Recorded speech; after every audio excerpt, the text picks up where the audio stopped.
집권 여당 대표로서 성상납 의혹 등으로 초유의 당원권까지 정지된 상태에서도 계속적으로 국민들에게 지탄받을 비상식적인 행동만 일삼는 도무지 신뢰할 수 없는 그 사람, 바로 이준석.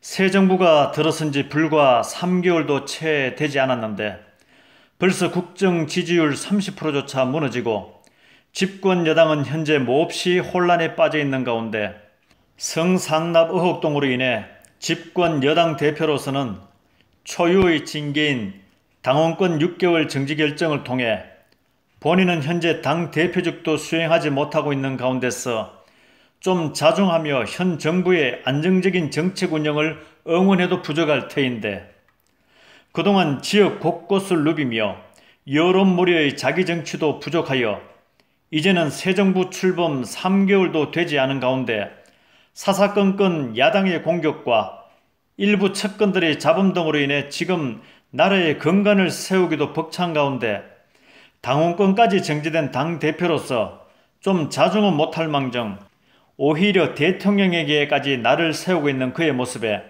국민의 한 사람으로서 정말 개탄스럽지 않을 수 없다. 검찰 공무원으로 한평생을 근무하면서 결코 외압에 타협하거나 굴하지 않은 가운데 여러 번의 좌청과 징계에도 불구하고 오로지 본인의 직무에만 충실하다가 마침내 퇴직하여 1년도 되지 않은 짧은 기간에 대선에 출마하여 대통령에 당선되기까지 그는 그동안 얼마나 많은 살얼음판을 걸었으며 그 과정 가운데서 이준석 당대표와도 얼마나 많은 갈등 가운데 있었는지 모든 국민들은 언론을 통해 너무나도 생생하게 기억하고 있다.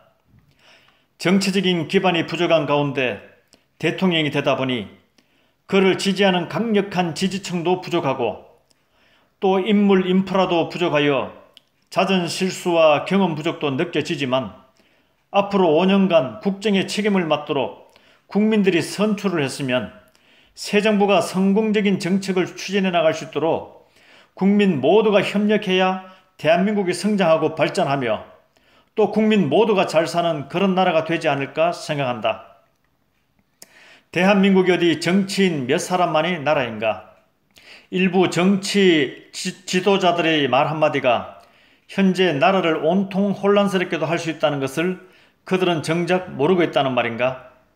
현재 세계 경제와 군사 및 국제적인 외교 정치조차 몹시 혼란스러운 가운데 대한민국 국민들은 그동안 코로나로 인해 소상공인들과 중소기업들은 막대한 피해와 어려움 등으로 인해 지금 시름에 빠져 허우적거리고 있는 사람들이 주위에 넘쳐나고 있는데 일부 자기밖에 모르는 배부른 정치인들은 국민들의 삶에는 관심이 없고 오로지 자기 정치에만 혈안이 되어 있는 모습에 국민의 한 사람으로서 정말 분노가 치밀어 오르지 않을 수 없다. 대한민국은 야당의 나라도 여당의 나라도 아니다. 대한민국의 주권은 국민에게 있고 그 국민이 선출하여 세운 국민들의 대표가 국회의원인 것이며 또 국민들이 선출하여 세운 대한민국의 대표가 대통령인 것이다. 그렇다면 그들은 누구를 위하여 일을 해야 하는가? 그것은 바로 국민들을 위해 열심히 일을 해야 하는 것이다. 주위에 보면 정말 열심을 다해 나라를 세우고자 하시는 분들도 많다. 그런 반면에 그 인생이 양아치 같은 자들도 많음에 정말 안타까운 마음도 많이 든다. 대한민국 정치인들과 국민들이 자기 정치 및 사리사욕을 앞세우지 말고 국민 모두가 함께 잘 사는 그런 대한민국을 만들어가기 위해 서로 협력하고 도와나갈 수 있으면 정말 좋겠다.